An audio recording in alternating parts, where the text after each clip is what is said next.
अस्सलाम वालेकुम बच्चों, आज हम क्लास 10 का जो चैप्टर नंबर 1 उसकी जो रिव्यू एक्सरसाइज है चैप्टर नंबर 1 की उसको आज हम सॉल्व करेंगे। तो यहाँ सबसे पहले हमारे पास क्वेश्चन नंबर 1 है जिसमें ये है कि हमारे पास 4 possible answers are given for the following question. Mean यहाँ जितने भी हमारे पास 10 क्वेश्चन है इन सब में हमारे पास हर क्वेश्चन के हमारे पास चार पॉसिबल आंसर्स हैं।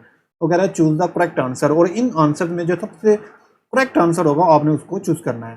तो यहाँ सबसे पहले हमारे पास जो फर्स्ट पार्ट है यहाँ लिखा हुआ अयोटा का स्क्वायर प्लस अयोटा की पावर 4। तो यहाँ लिखते हैं अयोटा का स्क्वायर प्लस अयोटा की पावर 4। तो अयोटा का स्क्वायर वैसे के वैसे लिखते हैं, अयोटा की पावर जो 4 है इसको लिखते हैं अयोटा की पावर 2 और अगेन इसका होल स्क्वायर लेते हैं क्योंकि that is equal to the 4 हो जाएगा। नेक्स्ट अगर देखें तो हमें पता है जो अयोटा का स्क्वायर है ये हमारे पास -1 के इक्वलेंट होते हैं, और ये वाला जो अयोटा स्क्वायर ये भी हमारे पास -1 और बाइट स्क्वायर को हम वैसे का वैसे लिखेंगे। अगर नेक्स्ट देखें तो -1 वैसे का वैसे, और यहाँ मेरे पास है -1 का square that is equal to the +1, और यहाँ ये प्लस इस माइनस से कैंसिल आउट होगा तो यहाँ मेरे पास है इसकी जो वैल्यू आ रही है वो 0 आ रही है। तो अगर देखें तो हमारे पास जो 0 ऑप्शन है वो हमारे पास बी ऑप्शन है। तो इस तरह फिर हम कहेंगे हमारे पास जो इसकी बी ऑप्शन है फर्स्ट पार्ट की वो हमारे पास इसकी करेक्ट ऑप्शन है। तो नेक्स्ट हमारे पास ये इसका सेकंड पार्ट है जिसमें कहा गया है the real part of 2 - 3 iota 2 + 3 iota. Means कि इसका जो रियल पार्ट है वो आपने यहाँ हमें बताना है कि क्या है, और जो भी इन चार ऑप्शंस में करेक्ट ऑप्शन होगी उसको हमने यहाँ पे सर्कल करना है। तो अगर देखें तो मेरे पास यहाँ पे लिखा हुआ है 2 - 3 अयोटा, और साथ में हमारे पास है 2 + 3 अयोटा। तो यहाँ देखें तो सेम टर्म एक मतलब माइनस और एक मतलब प्लस। तो अलजेब्राइक फॉर्मूले के मुताबिक हम क्या करेंगे, फर्स्ट टर्म का स्क्वायर लेंगे माइनस हम सेकंड टर्म का स्क्वायर ले लेंगे। 2 का स्क्वायर हमारे पास 4 की इक्विवेलेंट है, यहाँ मेरे पास होल स्क्वायर है।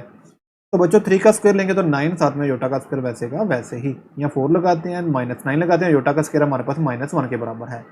अगेन 4 एज इट इज, ये 9 इस -1 से मल्टीपल होगा तो मेरे पास जो -9 है ये कन्वर्ट हो जाएगा +9 में।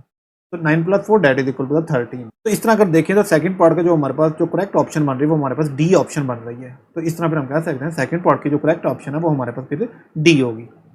नेक्स्ट हमारे पास इसका थर्ड पार्ट है जिसमें कहा गया कि imaginary part of the 2 - 2 + iota is, means के मुझे इसका इमेजिनरी पार्ट बताना है।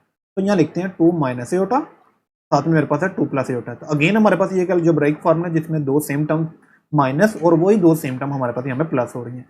तो यहाँ लिखेंगे फिर हम इसको फर्स्ट टर्म का स्क्वायर माइनस इसको सेकंड टर्म का स्क्वायर। 2 का स्क्वायर हमारे पास 4, अयोटा का स्क्वायर हम वैसे का वैसे लिखेंगे। Again 4 as it is, iota का स्क्वायर हमारे पास -1 के इक्विवेलेंट है, माइनस माइनस +1, तो 4 + 1 that is equal to the 5। तो 5 मेरे पास एक रियल पार्ट है, लेकिन क्वेश्चन में ये था कि आपने इसका इमेजिनरी पार्ट बताना है। तो अगर देखें तो यहाँ मेरे पास जो इमेजिनरी पार्ट बन रहा है वो 0 साथ अयोटा लगा देंगे, मीन्स के 0 टाइम अयोटा। तो देखा जाए तो रियल पार्ट हमारे पास यहाँ पे 5 है और इमेजिनरी पार्ट हमारे पास यहाँ पे 0 है। तो इस तरह हमारी जो करेक्ट ऑप्शन होगी वो हमारे पास ए होगी।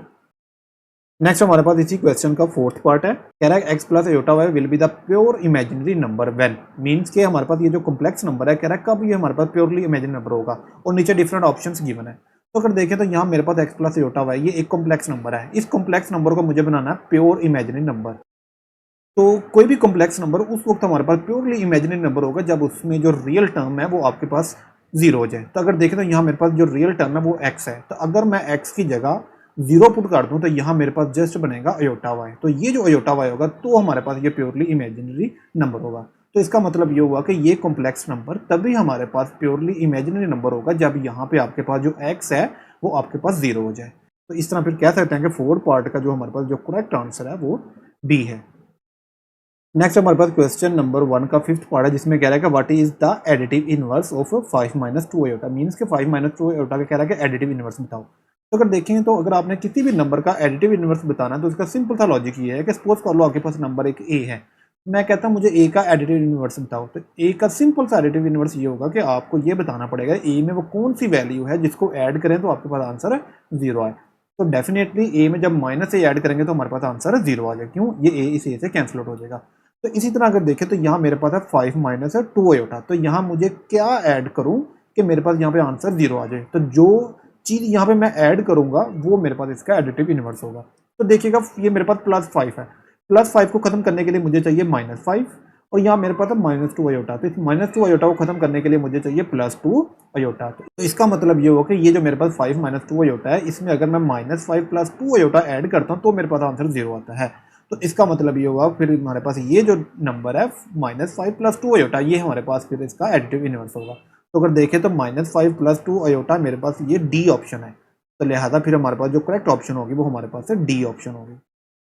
नेक्स्ट हमारे पास इसी क्वेश्चन नंबर 1 का 6 पार्ट है जिसमें कह रहा है कि what is the multiplicative inverse of the z, और यहाँ पे हमारे पास z की वैल्यू दी हुई है। मींस कि मुझे इस z का मल्टीप्लिकेटिव इनवर्स फाइंड आउट करना है। तो हमें पता है कि अगर हमने मल्टीप्लिकेटिव इनवर्स फाइंड आउट करना है z का, तो z का जो मल्टीप्लिकेटिव इनवर्स होता है वो हमारे पास 1/z होता है। तो यहाँ लिखते हैं 1/z, देन नीचे z है तो नीचे z की वैल्यू लिखते हैं जो कि हमारे पास है 1 प्लस आयोटा। मीन्स के multiplicative inverse of the z that is equal to the 1/1 plus iota. लेकिन हमारे पास अभी ये एक्चुअल आंसर नहीं होगा क्योंकि यहाँ पे हमारे पास जो कॉम्प्लेक्स नंबर वो डिनोमिनेटर में है। तो पहले हम इसको सिंप्लीफाई करेंगे तो हमारे पास जो आंसर आएगा वो एक्चुअली हमारे पास मल्टीप्लिकेटिव इनवर्स होगा z का। तो इसको सिंप्लीफाई करने का तरीका ये होगा कि आप क्या करो, साइन चेंज करके ऊपर मल्टीप्लाई कर दो और नीचे मल्टीप्लाई कर दो। 1 माइनस आयोटा 1 से मल्टीप्लाई होगा तो ऊपर मेरे पास 1 माइनस आयोटा आएगा, नीचे मेरे पास 1 प्लस आयोटा 1 माइनस आयोटा। तो यहाँ हमारे पास दो सेम टर्म, एक मतलब प्लस और एक मतलब माइनस हो रहे, तो हम क्या करेंगे, फर्स्ट टर्म का स्क्वायर लेंगे माइनस हम सेकंड टर्म का स्क्वायर ले लेंगे। ऊपर 1 minus iota as it is, 1 का स्क्वायर 1, आयोटा का स्क्वायर हमारे पास इक्विवेलेंट होता है माइनस 1 के। तो यहाँ 1 माइनस आयोटा, तो यहाँ देखिए तो माइनस माइनस प्लस, तो यहाँ मेरे पास आ जाएगा 1 प्लस 1, तो 1 माइनस आयोटा, नीचे मेरे पास 2 आ रहा है। तो अगर इस 2 को 1 के साथ अलहदा करूं और इसी 2 को अगर मैं इस आयोटा के साथ अलहदा करूं तो मेरे पास कुछ इस तरह की वैल्यू बन रही है। तो लिहाजा फिर ये जो मेरे पास अभी वैल्यू है ये z का मल्टीप्लिकेटिव इनवर्स है। तो अगर देखें तो हमारे पास जो करेक्ट ऑप्शन है वो c है। तो लिहाजा यहाँ पे हम c को सर्कल करते हैं और कहते हैं कि हमारे पास जो करेक्ट ऑप्शन है वो ये हमारे पास c है। नेक्स्ट अगर देखें तो हमारे पास इसी का 7th पार्ट है क्वेश्चन नंबर 1 का, जिसमें कहा गया कि if the z is equal to the 4 minus 3 iota then z and z bar, इसकी वैल्यू बताओ। तो देखें तो मेरे पास पहले तो मेरे पास z लिखा हुआ है, तो z की तो वैल्यू मेरे पास गिवन है, देन यहाँ पे z बार लिखा हुआ है, तो z बार मीन z का कॉन्जुगेट, उसको हम यहाँ z से बना लेते हैं। तो अगर देखें तो अगर मेरे पास ये z है तो z का जो कॉन्जुगेट होगा वो हमारे पास आएगा 4 प्लस 3 आयोटा, मीन्स कि हमने जस्ट आयोटा का साइन चेंज करना है। अब मुझे इन दोनों को मल्टीप्लाई करना है, तो यहाँ मैं लिखता हूँ z और ऊपर लगाता हूँ z बार। तो पहले z की वैल्यू लगाते हैं जो कि हमारे पास है 4 माइनस 3 आयोटा, देन z बार है, तो z बार की हमारे पास अभी वैल्यू आई है 4 प्लस 3 आयोटा। तो दो सेम टर्म्स माइनस और प्लस हो रही हैं, तो हम क्या करेंगे, फर्स्ट टर्म का स्क्वायर ले लेंगे और माइनस सेकंड टर्म का हम यहाँ पे स्क्वायर ले लेंगे। 4 का स्क्वायर 16, 3 का स्क्वायर 9, आयोटा का स्क्वायर वैसे का वैसे ही। अगेन 16 माइनस 9, आयोटा का स्क्वायर हमारे पास माइनस 1 के इक्विवेलेंट होता है। यहाँ 16 माइनस माइनस प्लस, यहाँ से प्लस 9 आ गया, तो 16 plus 9 that is equal to 25। तो इसका मतलब ये हुआ कि z और z बार इन दोनों की जो प्रोडक्ट है वो हमारे पास 25 आ रही है। तो इस तरह मेरे पास अगर देखें तो जो करेक्ट ऑप्शन बन रही है वो मेरे पास है डी बन रही है। तो ये हमारे पास फिर इसका आंसर होगा। नेक्स्ट हमारे पास इसका 8 पार्ट है जिसमें कह रहा है the conjugate of the 9 minus 4 iota, means का 9 माइनस 4 आयोटा का कॉन्जुगेट बता। तो अगर कॉन्जुगेट बताना तो आप यहाँ जस्ट जो आयोटा वाली टर्म है उसका साइन चेंज कर दो, तो आप इसको कन्वर्ट करके लिख दो 9 प्लस 4 आयोटा। तो लिहाजा ये हमारे पास इसका कॉन्जुगेट है। तो इस तरह हमारे पास जो करेक्ट ऑप्शन बन रही है वो हमारे पास बी बन रही है। तो यहाँ पे हम बी को सर्कल कर देते हैं। नेक्स्ट हमारे पास इसका 9th पार्ट है जिसमें कहा गया if the z is equal to the 4 plus 4 iota and then z plus z bar is equal to, means के इसकी वैल्यू मुझे फाइंड आउट करनी है। तो अगर z मेरे पास गिवन है तो मुझे z बार चाहिए, तो z बार मेरे पास होगा 4 माइनस 4 आयोटा। अब यहाँ पे z और z बार को हम ऐड करते हैं, तो लिखते हैं z जमा z बार। तो z की वैल्यू हमारे पास है 4 प्लस 4 आयोटा और z बार की हमारे पास वैल्यू 4 माइनस 4 आयोटा। ये प्लस का 4 आयोटा इस माइनस के 4 आयोटा से कैंसिल आउट हो जाएगा, मेरे पास यहाँ बचेगा 4 plus 4 that is equal to the 8। तो देखें तो हमारे पास जो करेक्ट ऑप्शन बन रही है वो हमारे पास ए बन रही है।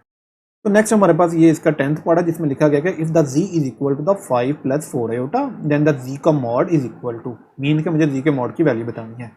तो अगर देखें तो मेरे पास z गिवन है, तो यहाँ लिखते हैं z is equal to 5 plus 4 iota. मुझे चाहिए z का मॉड, तो z का मॉड फाइंड आउट करने का तरीका ये कि आप स्क्वायर रूट लो, तो यहाँ पर रियल पार्ट का स्क्वायर ले लो प्लस आप यहाँ पे इमेजिनरी पार्ट का स्क्वायर ले लो, जो कि मेरे पास यहाँ पे 4 है और रियल पार्ट मेरे पास यहाँ पे 5 है।